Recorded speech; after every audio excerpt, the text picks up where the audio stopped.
relating it back to the original reason why we got here in this topic, it's like you think you're doing something different because you're following some ideological narrative. You got to college, you joined the frat. Like, Right. no, man, just jump around the house parties. Like, be yourself. Just be your own individual. That's why I like working with you guys from Rule Zero, because we're all on the same page around personal mental porn origin. Like, how does this affect me? What do I want to do with my life? How do I want to live my life? What do I value? Right. And our validation is internal. Yeah. Like, I like you, I respect you, but if you don't like how I live my life, I don't really care. Yeah. And I know it's the same thing for you. Mm-hmm.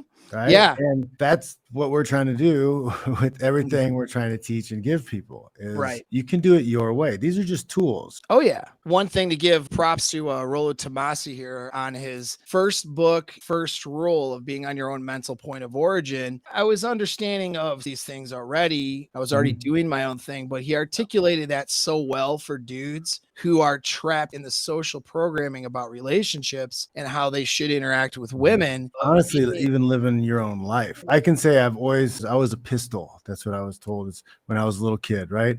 Yeah. I was always going my own way. Always. I always went against what everybody else was doing. But I was guilted and I was punished and I was always told and put in the corner as I was the bad one and wrong because I was doing that. At some point in my age, I got tired of it. I was like, I don't give a crap what you think. It put things into perspective when I started, reading Rollo stuff and understanding like, oh yeah, there is nothing wrong with me choosing to live my life the way I want to. Like, I don't have to feel guilty that I'm not serving other people. Yeah, for sure. If guys miss a lot about that book, like I recommend that first one to dudes who like have never heard of any of this shit. If they can follow that, it causes a chain reaction of so many things. Number one is figuring out who they are. Like, that's a big one. Like, if you're like, I got to be on my own mental point of origin, then it's like, well, what does that mean? Well, that means I have to do what's for me. Well, what does that mean? Well, shit, I need to know what I want now. I better figure out who I am to know what I'm going to want, to know what direction I should be going. It's like it's a snowball effect of things that will cause a guy to kind of unplug from some programming and really figure out who he is and asking him this question, like, who am I really? Like, what really drives me? What is it I want to do in life? And let me look at that separately from everyone else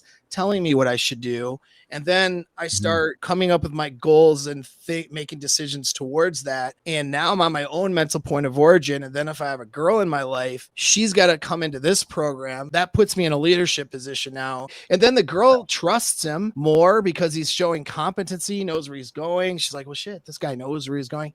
Dude, these guys today have no clue where they're going, what they're doing, no drive, no motivation. And women are disgusted by them. And it's like, if they would just follow this, or they become a good prisoner. Yeah. Those are the choices that women are stuck with. They don't even know what it would feel like to be with a masculine guy. No, they're starving for it. Yeah. And so if a guy would just follow rule number one, it's a demonstration of what dudes should be doing, honestly, which is getting on their mental point of origin, figuring out who they are, what they need to do. Figure out what you want to do, who you want to be, and then get to work. Figure out how you want to get there. There's a lot of things online that can show you how to get to places. So yeah.